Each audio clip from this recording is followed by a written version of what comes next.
जो सच में परमेश्वर पर भरोसा रखते हैं उनका देखने का और बोलने का जो मतलब देखने का नजरिया और बोलना जो है वो बिल्कुल अलग होता है उन लोगों से जो लोग अविश्वासी होते हैं, जो परमेश्वर पर भरोसा नहीं रखते। 10 लोग तो भरोसा नहीं कर रहे, लेकिन ये दो कैसे कर रहे हैं? ये पूरा भरोसा कर रहे हैं और कहते हैं निस्संदेह हम में ऐसा करने की क्या है शक्ति है, हम अभी चढ़कर उस देश को क्या कर लेंगे, अपना कर लेंगे।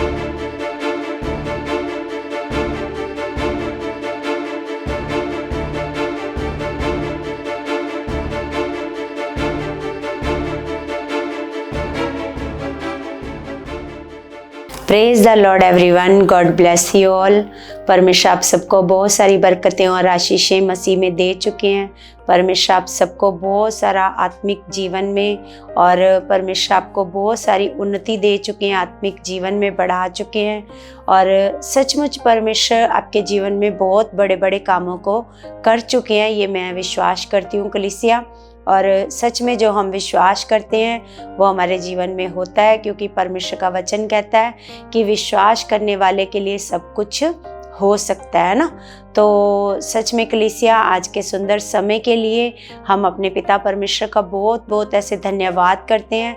सर्वशक्तिमान जीवित परमेश्वर हम सबके बीच में मौजूद है कलीसिया, और वो हमें सिखाने और बढ़ाने वाला परमेश्वर है, हमें ऊंचाई पर लेके जाने वाला परमेश्वर है, वो हमसे प्रेम करने वाला परमेश्वर है कलीसिया। तो सच में मैं अपने पिता परमेश्वर का बहुत ऐसे धन्यवाद करती हूँ।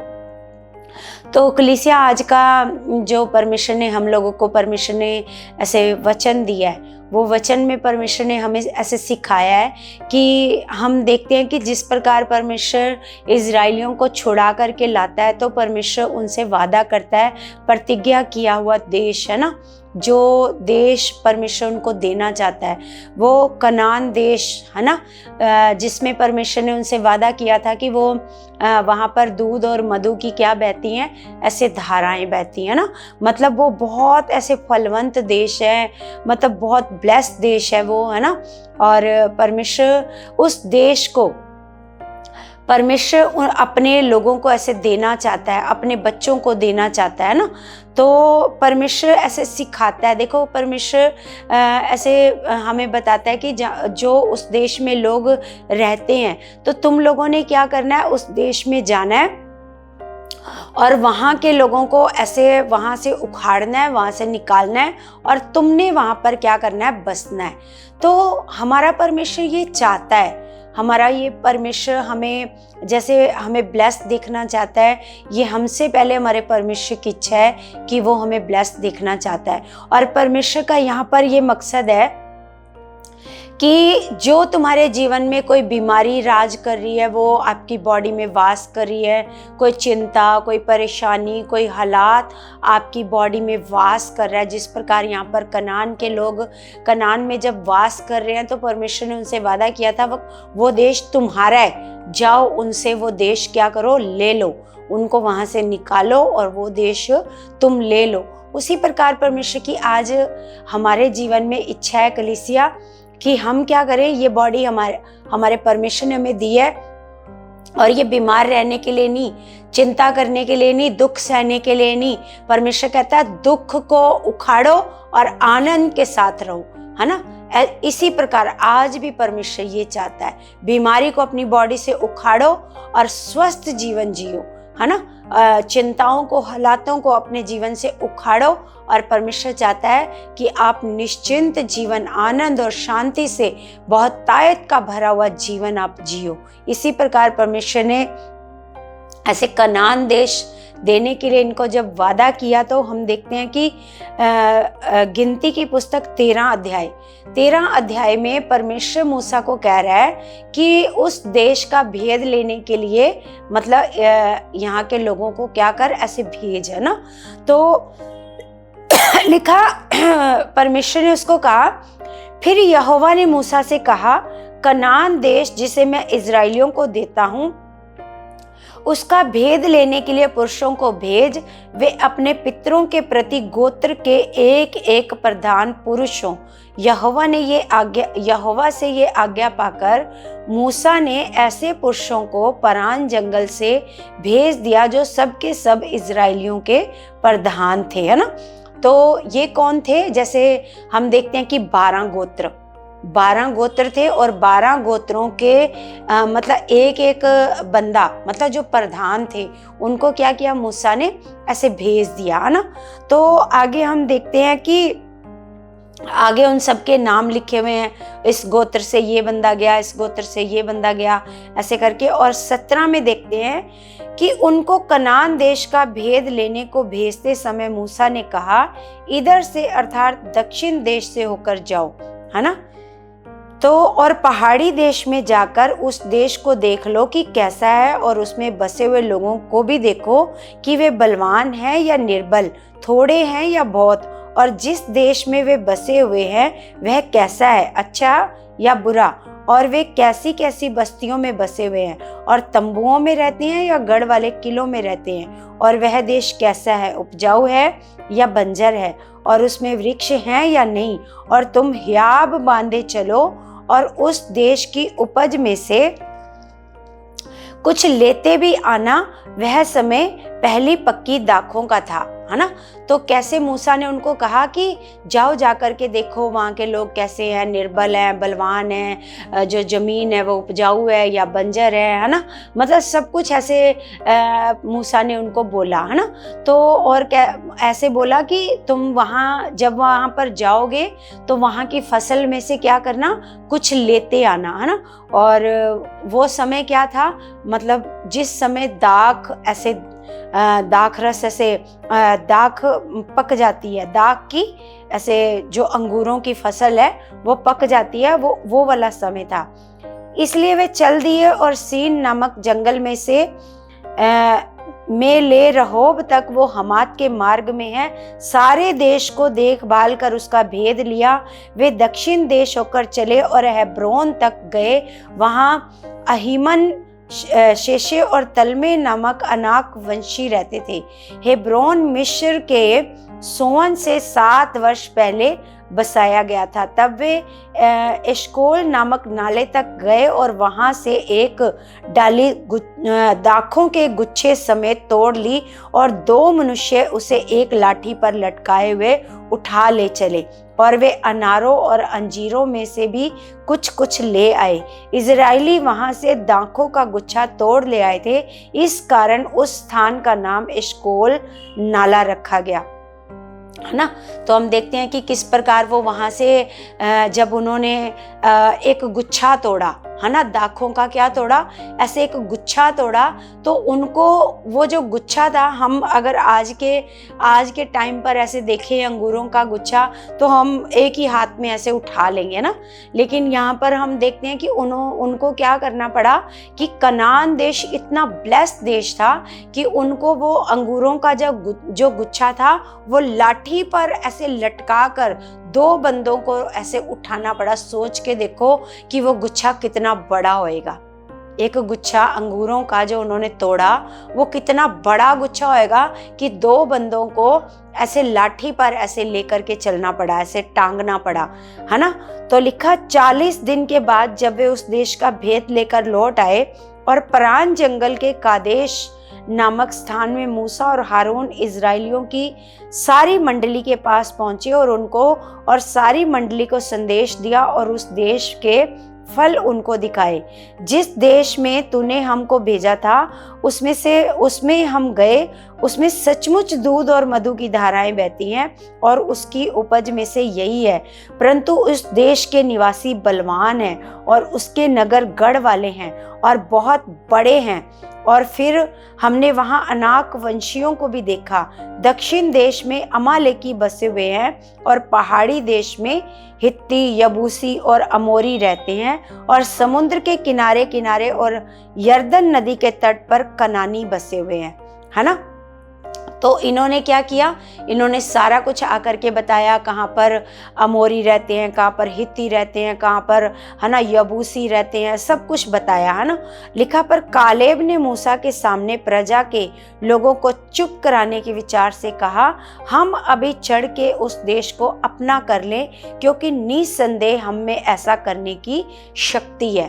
तो जब वो ऐसे बता रहे हैं, वहाँ के लोग बहुत बलवान हैं, वहाँ पर ऐसे बसे हैं, अब से हैं, मतलब आगे ऐसे बता रहे हैं, तो तुरंत उनका मुंह बंद कराने के लिए, ताकि लोगों का मन ऐसे खराब ना हो ये सारी बातें सुन के, तो उन्होंने कहा कि मतलब हम अभी चढ़ के उस देश को क्या कर लेंगे, अपना कर लेंगे, है ना। तो लिखा निसंदेह हम में ऐसा करने की शक्ति है। वो कैसे बोल रहे हैं, वो जो हालात वो देख रहे हैं, वो ये नहीं देख रहे, है ना। मतलब यहोशू और कालेब, है ना। तो पर जो पुरुष उनके संग गए थे, उन्होंने कहा, उन लोगों पर चढ़ने की शक्ति हम में नहीं, क्योंकि वे हमसे बलवान हैं। और उन्होंने इजराइलियों के सामने उस देश की जिसका भेद उन्होंने लिया था ये कहकर निंदा भी की कि वह देश जिसका भेद लेने को हम गए थे ऐसा है जो अपने निवासियों को निगल जाता है, और जितने पुरुष हमने उसमें देखे वे सबके सब बड़े डील डोल के हैं, है ना। तो मतलब यहोशू और कालेब, मतलब अगर 12 गोत्रों में से एक एक प्रधान गया है उसमें, तो 12 जने जब वापस आ रहे हैं, तो 10 जनों का नजरिया कैसा है और 2 जनों का नजरिया कैसा है। 10 जने हालात को देख रहे हैं, लेकिन जो 2 जन हैं वो हालात को नहीं देख रहे, वो किसकी सामर्थ को देख रहे हैं, वो परमेश्वर की सामर्थ को देख रहे हैं। वो कहते हैं, वो निंदा कर रहे हैं उस देश की, मतलब वो डर रहे हैं कि हमें मूसा कहीं उस देश में जाने को ना बोले, तो हम क्या करते हैं, इस देश की क्या करते हैं, निंदा करते हैं, ना। तो वो निंदा करने लगे कि वो तो देश क्या करता है, अपने ही लोगों को निगल जाता है, और वहाँ के देश के लोग क्या है, बड़े बड़े ऐसे डील डोल के, है ना। तो मतलब एक जैसा, मतलब वो वहाँ पर सब कुछ देख कर के आए हैं। यहोशू और कालेब ने भी उन चीज़ों को देखा है, और इन 10 गोत्रों के लोगों ने भी वो चीज़ों को देखा है। लेकिन सच में कलीसिया, जो सच में परमेश्वर पर भरोसा रखते हैं, उनका देखने का और बोलने का जो, मतलब देखने का नज़रिया और बोलना जो है, वो बिल्कुल अलग होता है उन लोगों से जो लोग अविश्वासी होते हैं, जो परमेश्वर पर भरोसा नहीं रखते, है ना। तो ये 10 लोग तो भरोसा नहीं कर रहे, लेकिन ये 2 कैसे कर रहे हैं, ये पूरा भरोसा कर रहे हैं, और कहते हैं निसंदेह हम में ऐसा करने की क्या है, शक्ति है। हम अभी चढ़कर उस देश को क्या कर लेंगे, अपना कर लेंगे। लेकिन 10 कहते हैं नहीं, हम उस देश पर नहीं चढ़ सकते, हम नहीं उस देश पर ऐसे हम जा सकते, है ना, क्योंकि वहाँ के लोग क्या है, बहुत ऐसे बलवान है ना। तो आगे हम देखते हैं कि लिखा, फिर हमने वहां नपीलों को, अर्थात नपीली जाति वाले अनाक वंशियों को देखा, और हम अपनी दृष्टि में उनके सामने टिड्डे के समान दिखाई पड़ते और ऐसे ही उनकी दृष्टि में मालूम पड़ते थे, है ना। तो वो क्या बता रहे हैं कि जो वहाँ के लोग थे बड़े बड़े डील डोल के थे, और हम अपनी दृष्टि में उनके सामने क्या लग रहे थे, ऐसे टिड्डों के समान, है ना, ऐसे छोटे से ऐसे लग रहे थे। तो हम देखते हैं कि 14 में लिखा है, तब सारी मंडली चिल्ला उठी और रात भर वे लोग रोते ही रहे, और सब इजरायली मूसा और हारून पर बुड़बुड़ाने लगे, और सारी मंडली उनसे कहने लगी, भला होता कि हम मिस्र में ही मर जाते या इस जंगल में ही मर जाते। यहोवा हमको उस देश में ले जाकर क्यों तलवार से मरवाना चाहता है? हमारी स्त्रियां और बाल बच्चे तो लूट में चले जाएंगे। क्या हमारे लिए अच्छा नहीं कि हम मिस्र देश को लौट जाएं? देखो कलीसिया, ये लोग क्या कर रहे हैं, है ना। इन लोगों का परमेश्वर पर जरा सा भी भरोसा नहीं है। जो परमेश्वर इनको इतने बड़े बड़े चमत्कार दिखा करके, मिस्र में इतने बड़े बड़े चमत्कार दिखाए, कितने बड़े बड़े चमत्कार दिखाए, जब इनकी वहाँ मिस्र की नदियों को क्या कर दिया, ऐसे पानी को ऐसे खून की नदियाँ बना दिया, है ना। मतलब कितने बड़े बड़े चमत्कार दिखाए, उनके पहलोठों को मार दिया, और टिड्डियों की बरसात, क्या क्या मतलब इन्होंने चमत्कार देखे। समुद्र का 2 भाग होना इन्होंने देखा, मतलब जंगल में इन्होंने खाना खाया, मनमाना भोजन किया, सब कुछ इन्होंने देखा, लेकिन फिर भी ये परमेश्वर पर क्या नहीं कर पा रहे हैं, ऐसे ही कलीसिया आज भी कई विश्वासी ऐसे हैं, कई मसीह लोग ऐसे हैं जो परमेश्वर से काम भी ले लेते हैं, उनके काम भी होते हैं जीवन में, लेकिन फिर भी उनका वो वाला भरोसा नहीं बन पाता जिस प्रकार हमने यहोशू और कालेब का भरोसा देखा, है ना। तो ये क्या कह रहे हैं, अब ये बुड़बुड़ाने लगे, कहते हैं कि मतलब अच्छा होता तो हमें परमेश्वर उस देश में ले जाकर तलवार से क्यों मरवाना चाहता है, अच्छा होता हम मिस्र में ही मर जाते, है ना। बहुत कुछ ऐसे वो बोलने लगे, है ना। तो हम देखते हैं कि किस प्रकार से ये परमेश्वर पर ऐसे शक कर रहे हैं, संदेह कर रहे हैं कि नहीं हम उस देश में जाएंगे तो वहाँ के लोग हमें क्या कर देंगे, ऐसे मार देंगे, है ना। तो आगे हम देखते हैं कि फिर वे आपस में कहने लगे, आओ हम किसी को अपना प्रधान बना ले और मिस्र को लौट चले। तब मूसा और हारून इजराइलियों की सारी मंडली के सामने मुंह के बल गिरे, और नून का पुत्र यहोशू और यपुन्ने का पुत्र कालेब, जो देश के भेद लेने वालों में से थे, अपने अपने वस्त्र फाड़कर इजराइलियों की सारी मंडली से कहने लगे, जिस देश का भेद लेने को हम इधर उधर घूम कर आए हैं वह अत्यंत उत्तम देश है। यदि यहोवा हमसे प्रसन्न हो तो हमको उस देश में जिसमें दूध और मधु की धाराएं बहती हैं पहुंचाकर उसे हमें दे देगा, है ना। केवल इतना करो कि तुम यहोवा के विरुद्ध बलवा ना करो। देखो ये यहोशू और कालेब क्या कर रहे हैं, ये फिर उनको विश्वास दिला रहे हैं कि वो तो उत्तम देश है जो परमेश्वर हमें देना चाहता है ना। और तुम लोग क्या करो, तुम बस इतना करो कि यहोवा के विरुद्ध बलवा ना करो, बुड़बुड़ाओ मत, कुड़कुड़ाओ मत, है ना। तुम बस इतना करो, केवल इतना करो कि तुम यहोवा के विरुद्ध बलवा ना करो और ना उस देश के लोगों से डरो, क्योंकि वे हमारी रोटी ठहरेंगे। देखो ये फिर से क्या कर रहे हैं, ये फिर से उनको विश्वास दिला रहे हैं कलीसिया, उनको बता रहे हैं कि ये हालात कुछ भी नहीं है। जिस प्रकार हम भी कई लोगों को ऐसे बताते हैं, है ना, लोगों को लगता है कि हमारा हालात तो जैसे ये बोल रहे हैं, है ना, हालात बहुत बड़ा इनको नजर आ रहा है, लेकिन ये उनको कह रहे हैं हालात कुछ भी नहीं है, तुम उसको बड़ा मत समझो, है ना। परमेश्वर क्या करेगा, कहते वे तो हमारी क्या ठहर जाएंगे, वो तो हमारी रोटी ठहरेंगे, है ना। लिखा तुम उनसे मत डरो, उन लोगों से मत डरो। लिखा छाया उनके ऊपर से हट गई है और यहोवा हमारे संग है, उनसे ना डरो। तब सारी मंडली चिल्ला उठी कि इन पर पथराव करो। तो भी यहोवा का तेज मिलाप वाले तंबू में सब इजराइलियों पर ऐसे प्रकाशमान हुआ, है ना। तो हम देखते हैं कलीसिया कि मतलब परमेश्वर के इतने बड़े चमत्कारों को इन लोगों ने देखा, लेकिन फिर भी इनका मन कैसा है परमेश्वर के प्रति, इनका मन बहुत ऐसे हठीला मन है। ये मतलब हालातों को बार बार हालातों को देखते हैं बार बार। आजकल भी मसीह लोग यही काम करते हैं, वो मतलब भरोसा नहीं रखते कि इस हालात में मेरा खुदा मेरे साथ है, मेरा पिता मेरे साथ है, मेरा परमेश्वर खड़ा है ना। वो कहता है कि तेरा मन कच्चा ना हो, मैं यहोवा तेरे आगे आगे चलने वाला तेरा परमेश्वर यहोवा हूँ, है ना। वो परमेश्वर के वादों पर भरोसा नहीं करते, परमेश्वर की बातों पर भरोसा नहीं करते। उनका मन कहाँ लगा रहता है, उनका मन हालातों पर लगा रहता है। इसी प्रकार कलीसिया, जिस प्रकार हमें यहाँ पर सिखाया गया कि इन्होंने तो देखो, हम लोगों ने तो फिर भी परमेश्वर को नहीं देखा, परमेश्वर के कामों, इतने बड़े चमत्कारों को नहीं देखा, लेकिन इन लोगों ने अपने आंखों से इतने बड़े बड़े चमत्कारों को होते हुए देखा, लेकिन फिर भी ये अपना मन नहीं परमेश्वर की ओर फिरा पाए, फिर भी ये स्ट्रॉन्ग विश्वास नहीं बना पाए कि नहीं, जो परमेश्वर में इजराइल मिस्र से छुड़ा कर ला सकता है वो परमेश्वर क्या नहीं कर सकता।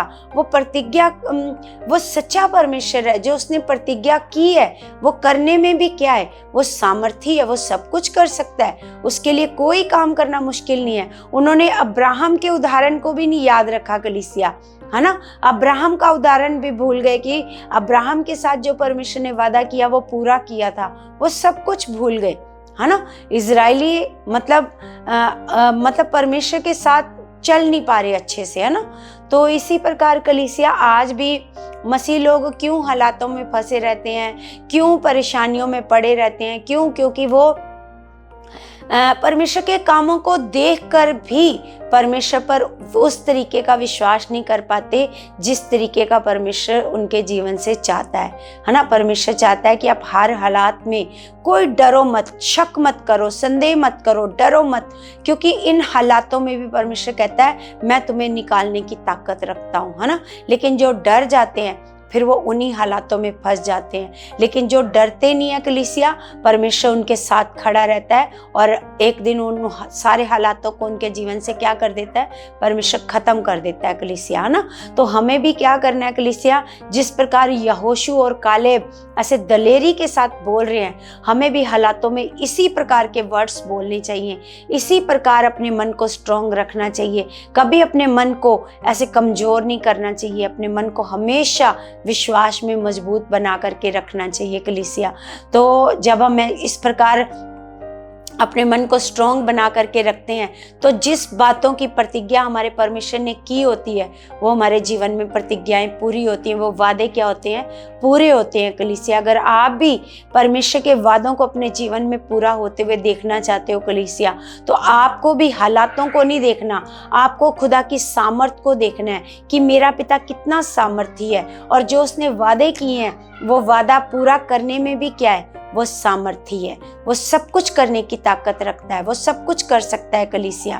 तो सच में कलीसिया मेरा विश्वास है आज के वचन के द्वारा परमेश्वर ने आपको बड़ा ब्लेस किया है, आपको बुद्धि से समझ से भरा है और आज से आप परमेश्वर की ताकत पर भरोसा करोगे, कभी हालात के ऊपर आपका मन नहीं रहेगा, ये मेरा भरोसा है कलीसिया।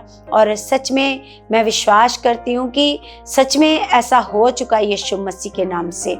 और कलीसिया जिस प्रकार हम आपसे रिक्वेस्ट करते हैं कि आपने ज़्यादा से ज़्यादा आपने इस चैनल को आप कलीसिया लाइक भी करा करो, और जो जो वीडियो देखते हैं मैं उन सब से रिक्वेस्ट करती हूँ कि जो जो वीडियो देखते हैं वो इस चैनल को ऐसे जब आप लाइक करो, है ना, इस वीडियो को आप लाइक करो और कमेंट भी किया करो इसमें, है ना।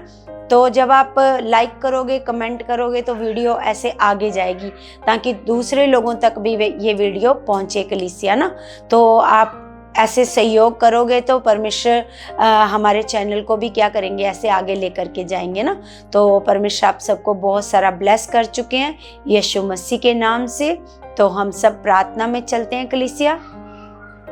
सर्वशक्तिमान जीवित परमेश्वर, मैं आपका धन्यवाद करती हूँ मेरे परमेश्वर जी, आप महान और सामर्थी परमेश्वर हो पिता, आप दया करने वाले, प्रेम करने वाले सामर्थी पिता हो परमेश्वर।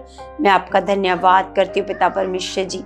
सर्वशक्तिमान पिता, मैं आपके बच्चों के लिए जो जो वीडियो को देखते हैं परमेश्वर जी, मैं उन सब के लिए प्रार्थना करती हूँ मेरे परमेश्वर, मेरे महान पिता परमेश्वर। आज से आपके बच्चों का मन बड़ा स्ट्रोंग हो चुका है पिता, किसी हालात पर इनका मन ना जाए परमेश्वर, ये हमेशा आपकी सामर्थ को देखने वाले बने परमेश्वर, आप में बढ़े परमेश्वर, आप पर भरोसा करें, आपके सामर्थ के कामों पर भरोसा करें मेरे खुदावंद, मेरे परमेश्वर। मैं विश्वास करती हूँ पिता, जो मैंने प्रार्थना में इनके लिए मांगा है खुदावंद, ऐसा हो चुका है यीशु मसीह के नाम से।